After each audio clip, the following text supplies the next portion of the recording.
Hello student, welcome to my class. Today I am going to take class 11th economics. The book name is Introduction to Statistics. This is chapter 2 and the name of the chapter is Collection of Data. So let's proceed with this chapter. So as you know, the data passes through many stages. You have read about it in the first chapter that there are so many stages through which data passes, and this is actually the collection of data is the first stage through which the data passes. So let us start with this chapter. This is going to deal with the first stage of data, that is collection of data. So what is data actually? Data is actually the numerical information which help you to understand a problem, and when you understand a problem you can take out a meaningful conclusion out of it, and in this the data help you a lot. And you know, this chapter is going to deal with the collection of data only. It's going to discuss about the various sources through which you can collect the data. And after seeing the various sources of data in this chapter, in the next chapter we are going to discuss about what are the method of data collection. So in this chapter we are going to see first and foremost what are the various sources in data collection. So as you know, the collection of data is the first stage of data, and then you do the statistical inquiry to collect the data. In the statistical inquiry, you know, there are so many people involved in the statistical inquiry. You have the investigator. The investigator is the one who want to conduct an investigation and collect the statistical data.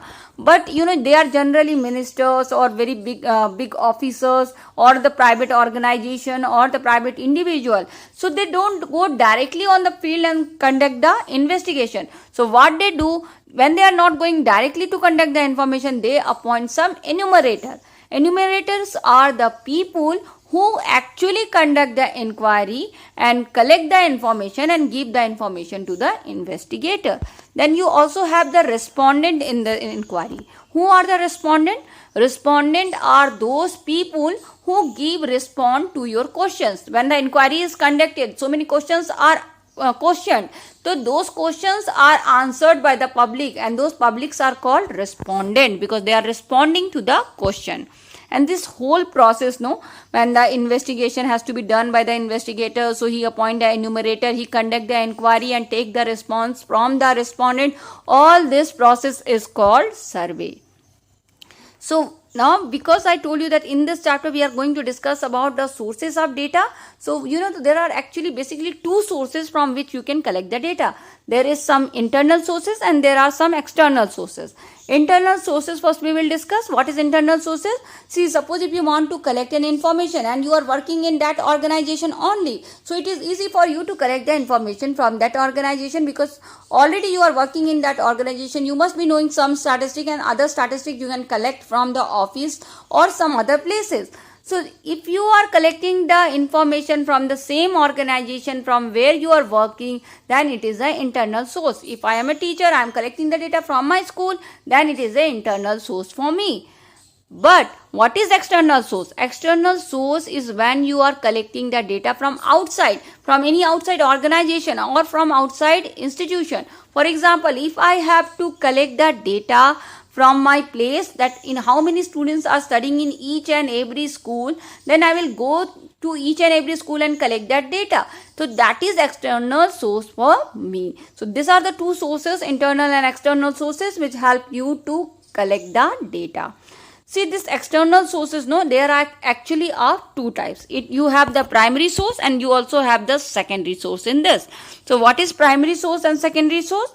Primary source is the source in which the investigator, you know, directly take the answers from the respondent. Whereas in the secondary source, you don't contact the respondent.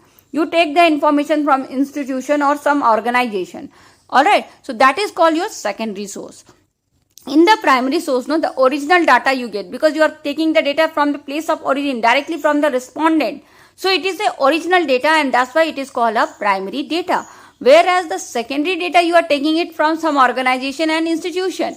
So it is already existing data. So already the data is there and you are just going and collecting that data. So it is a second hand data. So it is called a second hand data because it was already in existence.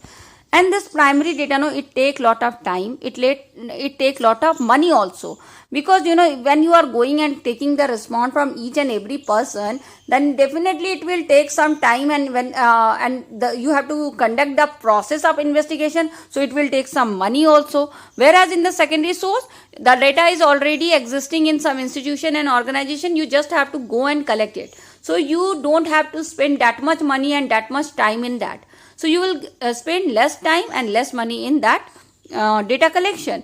And this primary source, this is actually more reliable, because you are collecting data directly from the respondent, so you will get more accurate data, and that's why you can rely on that data. Whereas in the secondary source, you are collecting data from the existing institution. Already the data is already existing. You don't know how that data was collected. Was those data collected really in a proper way, or it was not collected in a proper way? Suppose it was not collected in a proper way and you are using that data, then it can sometimes lead to wrong conclusion also. So it's not very reliable.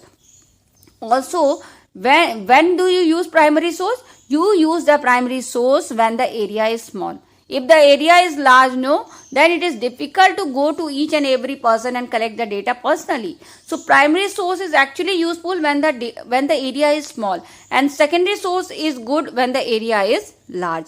And also when you have a specific purpose of investigation, like you are doing the investigation for some specific purpose, like you want to know the which food the people of the city like the most. So you have to go to each and every person and take the answer. Or you want to know the which color is the favorite color of the student of a institution. Then you have to go to each and every person and collect the information. So if the purpose is specific, then you have to use the primary source. But if it is a general purpose, like I have to know how many students are studying in each and every school, then I can go to any organization and collect that data, because that is a general information, it won't change. So for the general purpose investigation, you can use the secondary source. But if the investigation is for a specific purpose, then you have to go for the primary source only. Alright, so now let's proceed further. And let us see what are the modes and methods of data collection. So as you know, there are two types of sources. We have already discussed about the primary source and the secondary source. So first we will discuss about the primary source, and then we will go to the secondary source also. So in the primary source, there are so many methods. There are so many methods to get the primary source information. The first one is the personal interview. The personal interview is further divided into three parts. One is direct personal investigation, another one is indirect oral investigation, and third one is information from the local sources and correspondent. We will discuss this in detail. So first one is your personal interview, where you personally interview the respondent. The second one in this is the information through the questionnaires and schedule. In this, you prepare a questionnaire and take the response from the respondent. So this is the second way of collecting the primary data. So it has two parts. One is mailing questionnaire survey or enumerator method. So we will discuss this also in detail. And the third one in primary source is your telephonic interview. So you take the information from the respondent in the telephone. So there are three ways of collecting primary source. One is personal interview, which have three parts. Another one is information through questionnaires and schedule, which have two parts. And third one is your telephonic interview. So let's discuss each and everything in detail. So first one is your primary source is your personal interview. In the personal interview, you have three parts. The first one is direct personal investigation. In this, what happens? The investigator directly contact the respondent and take the information from that respondent itself. For example, if you want to know the salary of the people in an organization, you will go to each and every person and ask how much salary you are getting, and then you are collecting the information. So that is called your direct personal investigation. So this is your direct personal investigation. It is suitable in some area. Which are the places where it is suitable? It is suitable when the area is small. If the area is small, it is easy for you to go and ask each and every person. And also it is good when you want a original data, you want to maintain the secrecy in the data, you want exactly accurate data, and it is easy for you to directly contact the respondent. In such situation, this method is suitable. If this all situation is existing, then you can use the direct personal investigation method. See, each and every method have some merit and some demerit. So let us discuss what is the merit of direct personal interview. See, in this you get the original data, you get the accurate data, and you can rely on the data. You are confident that this data is correct one. So it is very reliable. And when you directly contact the respondent, no, you can get some other information related to some other related information also. Because you are directly contacting the respondent, he will give some related information about that issue, and you will get some extra information also in this case. And the data is uniform because you are going and collecting it. So you are only collecting it, so you will have a uniform data in this collection. Alright, and also this data is elastic. Elastic means it is flexible. You can change the data if you need, because suppose if some questions are there and that question is not understood by the respondent, so you will modify the question or change the question to some extent to get the answer. So it is actually flexible interview. It is flexible process in which you can modify and change some points. So this all are the merit of direct personal interview, which is the part of personal interview. But at the same time, it has some demerit also. So what are its demerit? You cannot conduct this direct personal investigation in a large area. In a large area, it is difficult to go to each and every person and take the information. And also the personal biasness can affect the investigation. Always there is a danger of biasness affecting the investigation. See, if I am as an investigator collecting the data, I must be liking some people and not liking some people. So my like and dislike can affect the inquiry. So this is called biasness. So personal biasness of the investigator can affect the data. It is also very costly and time consuming process because you have to spend lot of money and time going to each and every person. It will take lot of time and money. So these are the demerits, and beside this you also, if you are covering a large area and it is very difficult to go to each and every person, so what you will do, you will have a limited coverage. Suppose if I want information about the whole school and it is difficult for me to go to each and every student, what I will do, I will take the information from 20 students and then I will guess that this can be the opinion of whole school also. So when you are covering a limited area in a universe, that can lead to a wrong conclusion. So this can be some of the demerit of direct personal interview. Now let us see the second part of personal interview, and that is your indirect oral investigation. So what is indirect oral investigation? Here you directly don't go to the respondent.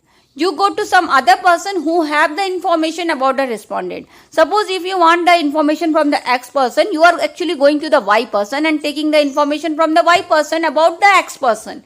Because you know that the Y person have all the information about the X person, and that's why you are going to Y person to take the information. So what you are doing? You are not going to the respondent. You are going to some other person who have the information about the respondent. So this way it is called indirect oral investigation. Suppose in the organization you want to know the salary of each and every person, but you are not going to each and every person to ask the salary. What you are doing? You are going to the HR department and taking the information about the each and every person's salary, because you know the HR department do have the information about salary of each and every person. So you are going there and taking the information. So this is also suitable in some area, especially when an area is large and you cannot directly contact each and every respondent. Then it is good to have the indirect oral investigation, because because the area is very large, it is difficult to reach each and every person, and also to directly contact each and every respondent is very difficult for you. And it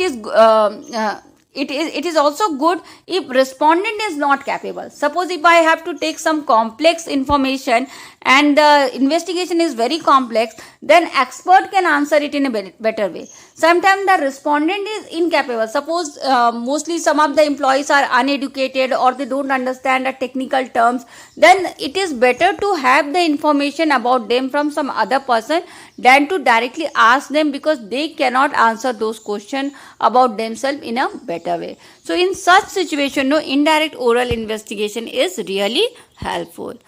And then this method is also having some merit and demerit. Its merit is that it covers a large area, it is less expensive, and expert opinion, you can have the expert opinion in this investigation, and it is free from the personal bias of the investigator. And this is actually a very simple approach to collect the data. So these are all the advantages of indirect oral investigation. Now let us see what are the demerits of this method. In this method, no, there are some demerit, like it is not that accurate because you are not directly contacting the respondent, so it can be less accurate. And the witness which is giving you the information, no, they can have some bias meaning. Like if I am asking about X person from the Y person, the Y person may not be liking the X person or over liking the that person. So the information, the who is giving information about the other person, no, he can have his own like and dislike, and so his biasness can also affect our interview. And also, sometime the person who is giving you the answer, he can be a careless person and he can give some wrong information or doubtful information, and if this happen, no, then the conclusion which will come out of it will be also doubtful. So these are the two types of personal interview. One is your direct personal interview and another one is indirect personal interview. So what is the difference between direct personal interview and indirect personal interview? In the direct personal interview, you are directly contacting the respondent, whereas in the indirect oral investigation, you are getting information about the X person from the Y person. Alright, and direct personal interview is good in small area, and indirect oral investigation is good in large area, because in the large area you cannot go to each and every person. And in the direct personal interview, no, it is actually costly because time will and money both will be both you need to spend if you are going to each and every person. But this indirect oral investigation is actually little less costly. And also, if you are going for direct personal interview, you need to know the language and culture of the respondent. If you don't know the language which he is speaking, the respondent is speaking, you cannot conduct direct personal interview. Alright, so this is not required in indirect oral investigation, but it is required in direct personal interview, that you know the language and culture of the respondent, and then only you can conduct the direct personal interview. So these are some differences between these two types of your personal interview. But this personal interview have its third type also, and that is information from the local sources or the local correspondent. See, sometimes what happen, you don't directly go to a person, or you don't go to indirectly to an expert also. What you do, you appoint some local people. You appoint some local correspondent and ask him to do the investigation on your behalf and collect the data and submit it to the investigator, and that is called information from the local sources. And this is suitable where it is suitable in many cases, like if it is a regular continuous information, like every day you need this regular information, then it is better to appoint some local correspondent or local sources. Like you daily need the information that how many children are born in this city today, or how many people died today. So all this regular information, no, you can collect this regular information, regular continuous information from the local sources. And it is also good in large area. In large area, you cannot go directly or indirectly to many people. So that's why it is good to have some local agent and collect the information. And also it is good, especially for the information which you collect for radio, TV and newspaper and magazine, for all those things, no, this method is actually good. You appoint some local correspondent and they will give you this information. And also this is good if you don't want exactly or accurately same information. Sometimes they can give some information which is it can be slightly wrong also. But if it does not affect your purpose, no, then it is okay. Then if you don't need highly accurate information, you can go for this method also. So this is suitable in the following condition.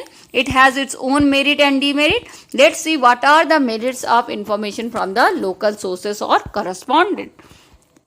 See, it takes less time, less money and less effort, because you are appointing the local correspondent, he is collecting everything and he is giving regular information, so it is easy for him to give the information. So it will save your time, money and effort. It will cover large area, and correspondent, they will continuously supply you with this information every day. And also it is suitable if you are collecting data for some special purpose, like you are collecting data, like you have to collect the price quotation from the grain market. So if you want to collect the data from the grain market, you can use this method, because you can price index for the different agricultural crops you can prepare from this information. So this is helpful in such condition. But at the same time, it has its own demerit also, like it is not exactly original data because it is not being collected directly from the respondent, and it is also non-uniform data, because you have so many local sources, so many local correspondent, and every correspondent is collecting data in his own way. So if they are collecting in his own way, then you won't get uniform data in this. Alright. And also it can suffer some biasness from the correspondent also, because the correspondent may be having his own liking and disliking, and it can affect the inquiry. And also you don't get exactly accurate data in this, because you are not collecting directly from the respondent, and it can delay in conclusion. It can delay in collection also, because some correspondents are very punctual, but some correspondents cannot maybe not as punctual as you need it to be. So it can sometimes delay your collection, and it can delay some conclusion on that basis. So you can face this problem also if you are going for information from local sources or correspondent. So these were the three types of personal interview. Now we are going to see in the primary source the second form of primary source, that is information through questionnaire and schedule. So here what is happening, the investigator is actually preparing a questionnaire, keeping in mind that we have to fulfill this objectives of inquiry. He prepared some questions, a sets of question, and this questionnaires and schedules. This information through questionnaire and schedule, it is actually of two types. One is mailing the questionnaire survey, and one is enumerator method. So let's discuss this one by one. So what is actually the mailing questionnaire survey?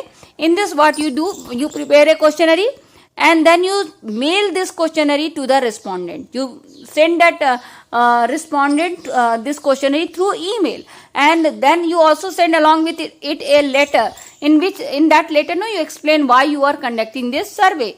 And then the mail reaches the respondent, and you actually ask the respondent to please fulfill this questionnaire, and you also give assurance to the respondent that you will maintain the secrecy of the data. And then the respondent filled the questionnaire, and he returned back this questionnaire to the investigator. And this way the mailing questionnaire survey is being conducted. So where are the places where it is suitable? It is actually suitable in large area. In large area you can mail so many respondents in same time and get the response.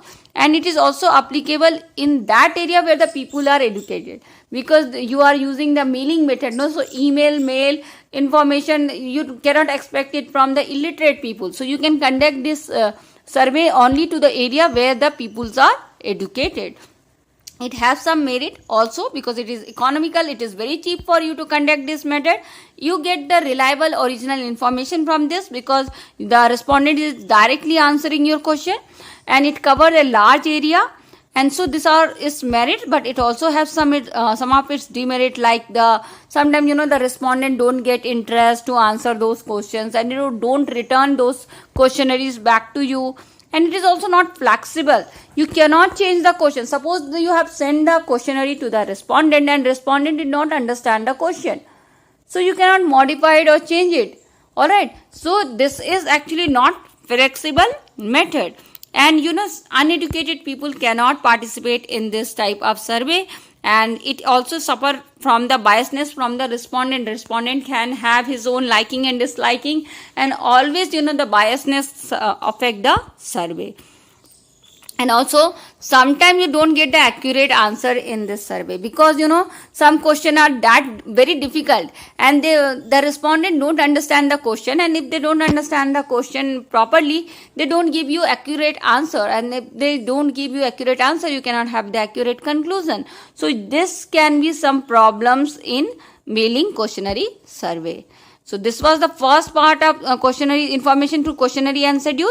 Now let us discuss the second part of information through questionnaire and schedule, and that is your enumerator method. In this also you prepare the questionnaires, and you take that questionnaires to the each and every respondent, and then ask them to answer those questionnaires. And sometimes the enumerator himself fill the questionnaires also. So this way the information is being collected by going to each and every respondent and collecting the information.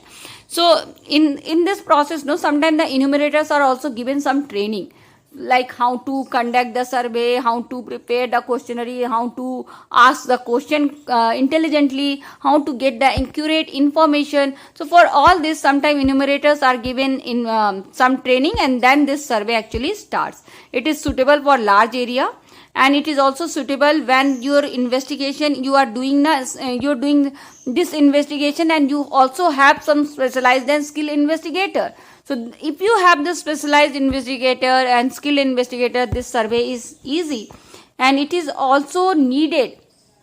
If your enumerator don't know the language and culture of the respondent, then this method become difficult, because you are sending the enumerator to each and every person. If you are sending the enumerator in Andhra Pradesh, and if that enumerator don't know the Telugu language or their culture and habits, then it will become difficult for him to conduct the survey, because you definitely enumerator needed to know the local language and local culture and habit.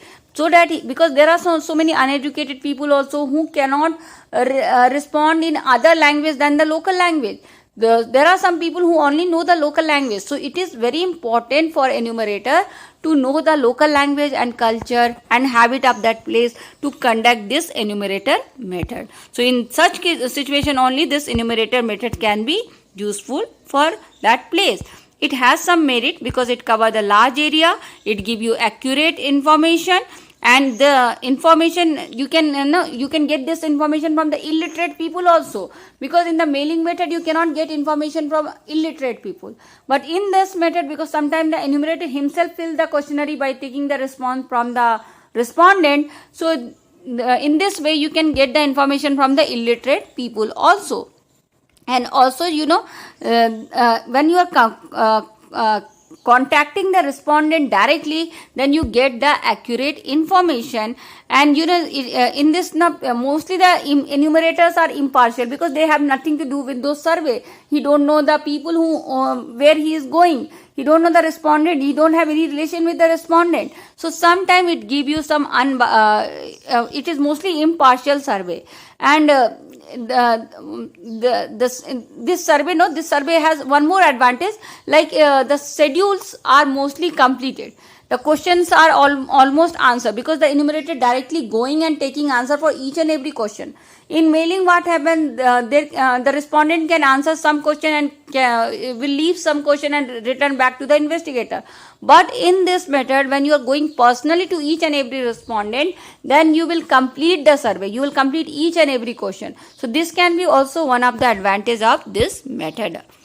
Alright, but at the same time it has some demerit also, and like if you don't have a competent enumerator, then you will not get an accurate accurate statistic. And also it is very time consuming, because it is a big process, and enumerator has to be given training also. So in this whole process, so much of time is used. And also it is very expensive, because giving training to the enumerator, going to each and every houses, it is actually very costly. And so it is mostly conducted by the government, and mostly the private individuals don't conduct such types of survey. So it can also suffer some biasness from the enumerator also. And now let us see how can we construct a questionnaires and schedules. So the questionnaires and schedules are two different things actually. questionnaires are actually filled by the respondent himself, and schedule is actually filled by the enumerator. So when the enumerator himself filling the questions, then it is called schedule. He does not fill the question by his own response. He fill the question by taking the response from the respondent only, but he himself give the answers. Matlab, he is filling the answer by taking the response from the respondent. Alright, so if he is filling himself by taking the responses, then it is called schedule, and if the respondent is taking the paper and filling it by own, then it is called questionnaires. So what are the quality of good questionnaires? See, the good quality questionnaire should have a limited question. You should not give large number of question and bore the respondent. So you have to give some limited question. You also needed to ask question only related to inquiry. Don't ask any other question which are not related to the inquiry. And the question should be in easy and clear language so that everyone can understand it.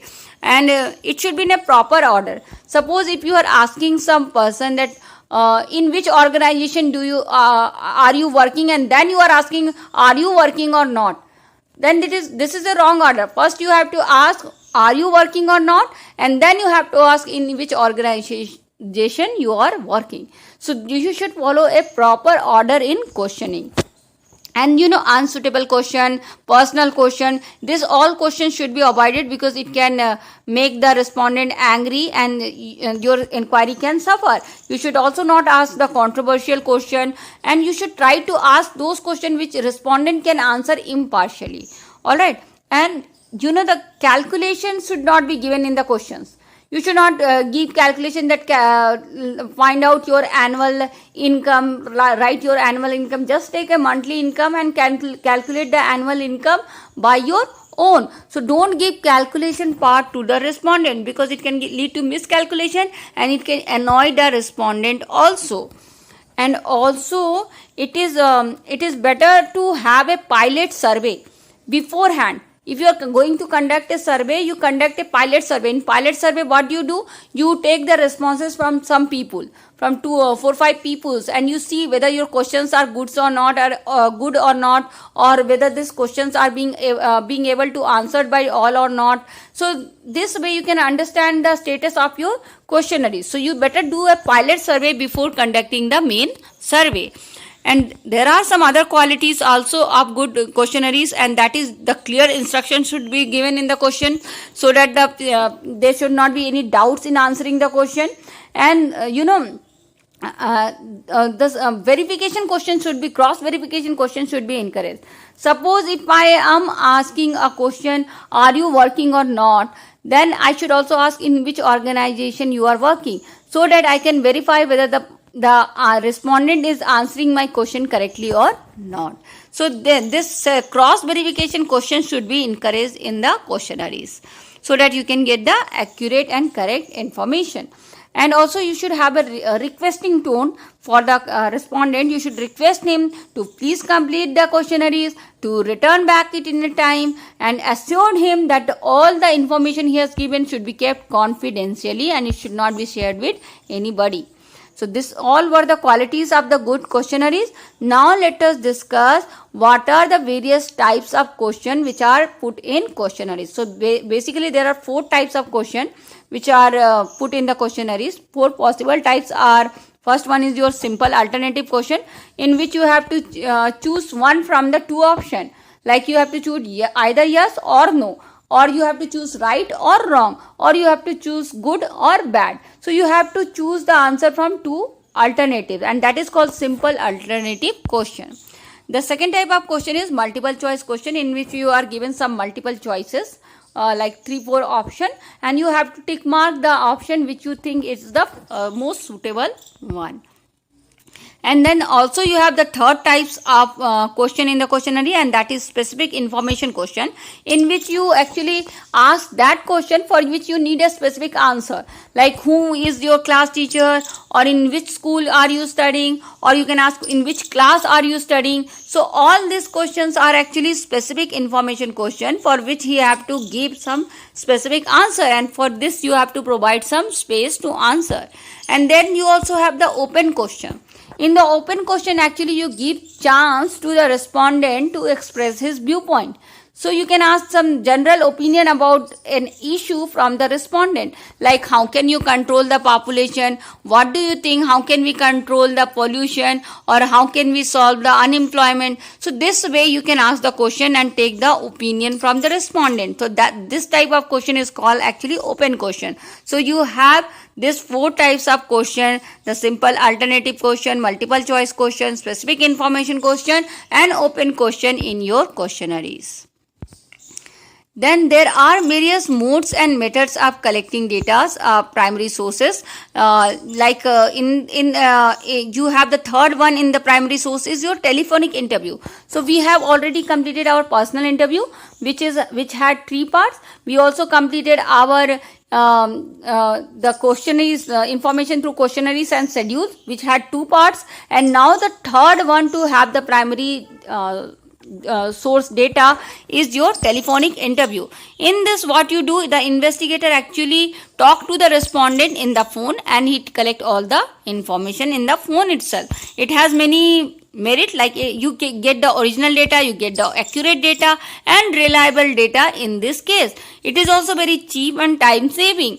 And also, in this, respondent don't feel personal embarrassment, because suppose if you are asking some questions in which the respondent may feel shy to answer in front of you, but in the phone he will not feel that shyness, he will not feel embarrassed, because you have to answer in the phone, you are not looking at him. So in this save, actually the respondent is being saved from the personal embarrassment. So these are some of the merit of telephonic interview. There are also some of the demerits of telephonic interview, like in this the personal bias from the interviewers can affect the questions and survey. And also it is not applicable for poor people because they don't have phone. So telephonic interview cannot use for the poor people, and it will become difficult to have information from them in such method.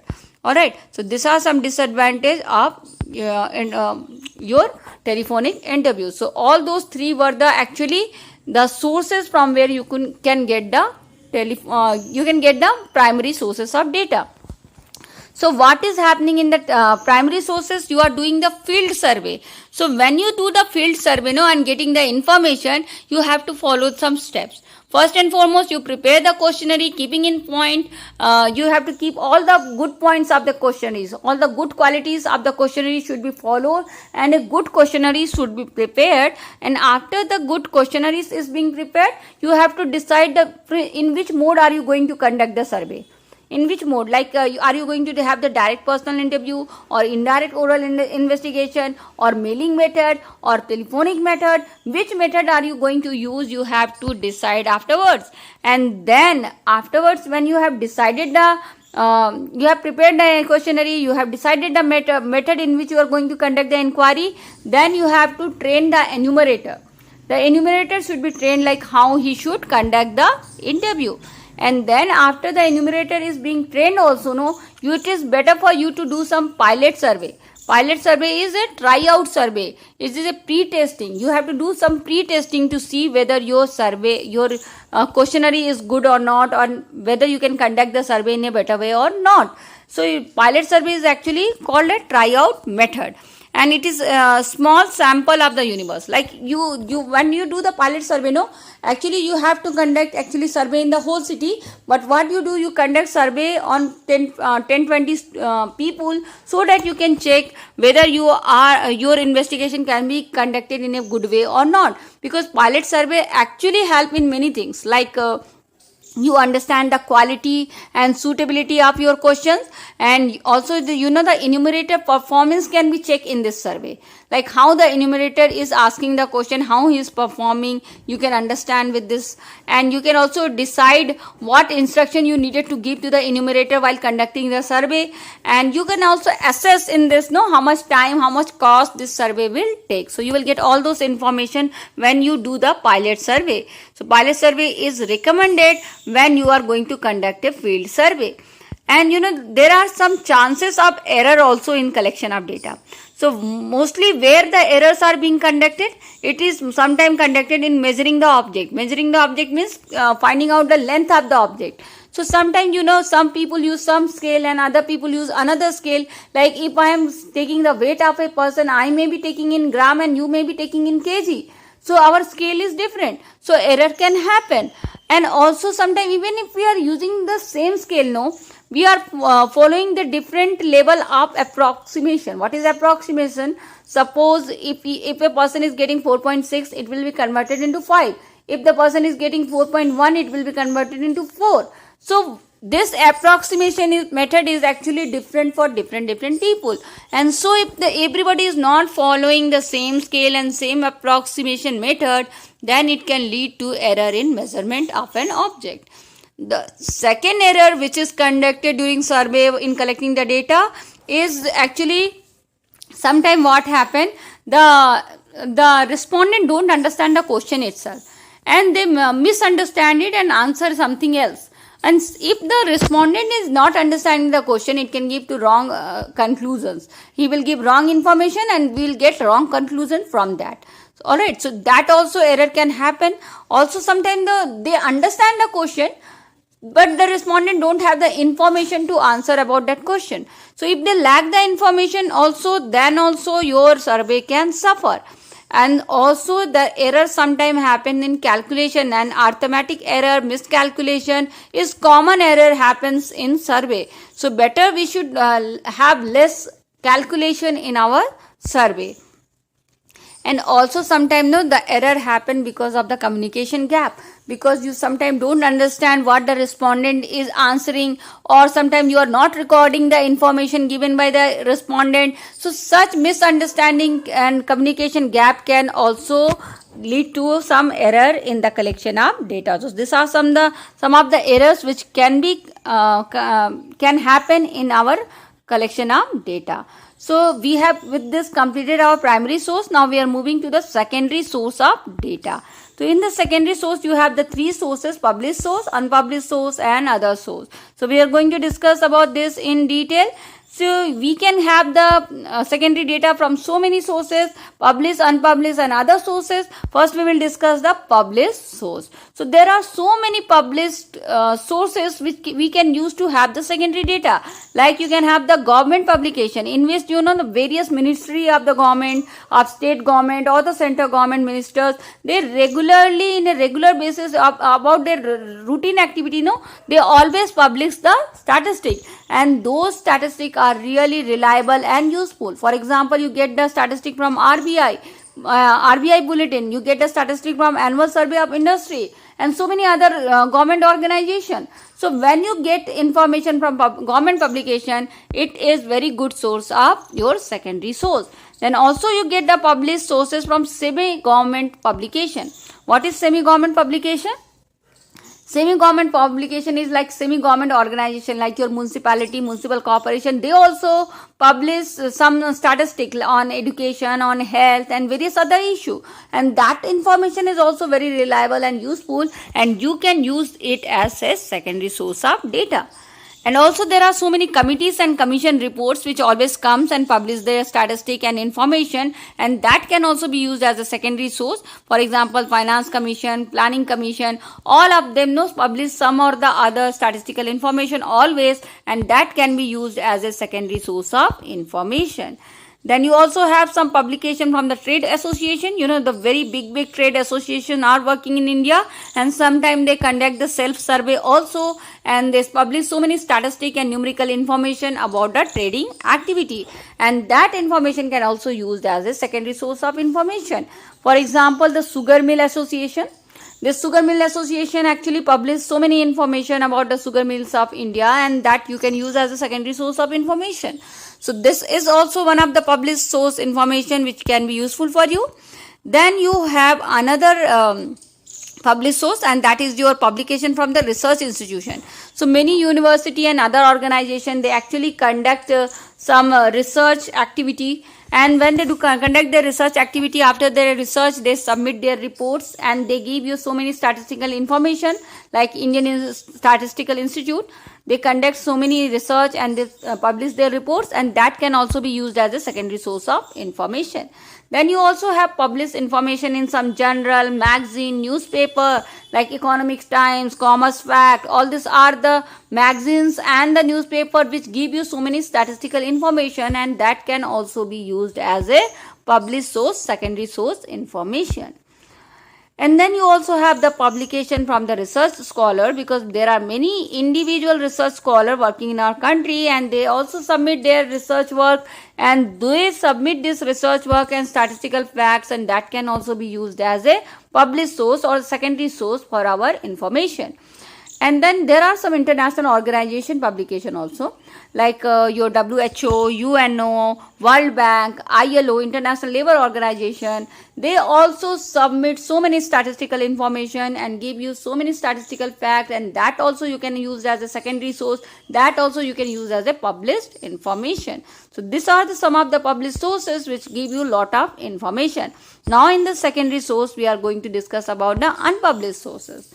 See, many government organization, private organization and other organization also, they collect some information, they collect some statistic, but they don't publish it anywhere. They are collecting those information only for the official record or for the office use, and they don't publish it anywhere. But if you want, they can share it with you. So that can also, the unpublished sources can also help you to get some information, and it can be also used as a secondary source of data. Then there are some other sources, like you can use the internet, www, for so many information. You get so many information and statistics from this internet. So that is also some other sources that can be also considered as other sources of information for the secondary data. So you have this many sources for the secondary data. So beside this, now let us see that what are the precautions we should follow while conducting this, while taking the data from the secondary source. So you have to follow some precaution, because you need your inquiry to be exactly reliable, suitable, accurate. So you have to follow some points, some instruction, so that your data is accurate one. So what you have to do, you have to check from where you are taking the information. From which organization are you taking the information? Do you think that organization is capable enough to collect those data? Then only you take the information from them. Then you also have to see what is your objective of inquiry. If you are conducting an inquiry of how many students are working in each and every school, or how many students are studying in each and every school, then you cannot, if you are getting the statistic about the fee structure of the school, then that is actually not suitable information. The fee structure of a school cannot tell you how many students are working in that school. Okay, so you have to match your inquiry. Your inquiry should be matched with the data available, and then only you will get the proper information. So you have to match it before using. And also you should see to it that which method did the organization followed in taking those information. Alright, you have to match that, you have to see that whether the method they use, does it match the nature of investigation or not. So all this you have to check before using the information. You also have to see the time and condition when this data was being collected. If this data is being collected before independence, then it is not applicable. Maybe after independence, the situation has changed. If it was collected at the time of war, it may not be suitable at the peace time. Alright, so you also have to see in which time and condition this data was being collected before using, because sometimes if you don't consider it, that can lead to a wrong conclusions. Alright, so you also have to check so many other things, like you have to check the unit of measurement. If they have given information in grams, you cannot write those numbers in kg. And if you want to convert the unit measurement, you have to conduct and modify it for the whole number or for all the numbers. And before use only you should modify it properly. So if you are changing the unit of measurement, you should be very careful. And if you have to see whether the data you are using is really accurate or not, you have to analyze it. And if you doubt that this data is not exactly accurate, then better to discard it than to use it. So whenever you are using the secondary data, you should take all this precaution so that you get data from a proper source, you get an accurate data, and that accurate data will really conduct a good survey, and that will give a accurate conclusion also. So these are the precautions which you needed to be followed before taking the secondary data. See, there are two important sources of collecting secondary data. One is Census of India, which is actually the survey for the population size and demographic changes, which is conducted by the Government of India and published by the Registrar General and Census Commissioner of India. And this is actually comprehensive source of secondary data. It is because it is comprehensive because here the data is actually collected from each and every houses of our country. So this is a very comprehensive source of data. It gives lot of information about many things, and that's why Census of India is very useful in collecting the secondary data. Like it gives you information about the population size, the population density, the distribution of population, the growth of population, the sex composition, the status of literacy, and so many other information you can get from the Census of India. And this gives you information not about only about your country, it gives information about each and every state and each and every union territory. That's why Census of India is a very important source of secondary data. Besides Census of India, you have another important source of collecting the secondary data, and that is the report and publication of National Sample Survey Office, NSSO. And this also is very useful because it is also conducted actually by the government organization only. It is conducted by the Ministry of Statistics Program and Implementation, and it is actually a sample survey. It is a sample survey, and it conducts information about the various economic activity in rural and urban area. So what is sample survey actually? Sample survey, like if I have to collect the information about school and I am not going to each and every student, I am just taking the answer from 10-20 students and then concluding my result that if the 10-20 students are feeling this, then same way the whole school must be feeling in the same way. So that is called sample survey. You are not taking information from each and every person, but you are taking information from some people. Alright, so that is sample survey. It is NSSO is actually a sample survey. It gives you information about land holding, the livestock holding, the employment and unemployment status in the India, in rural and urban area, and the sources of household income in rural and urban area, and so many other information you can get it from NSSO. So both this Census of India and NSSO, both is actually very important source of secondary data. But Census of India is a comprehensive survey and NSSO is actually a sample survey. And one give you information about whole population and another give you information about the part of a population. So, but both the method is a good source of secondary data and help you to understand the data in a proper way. So many information is given to you in this method.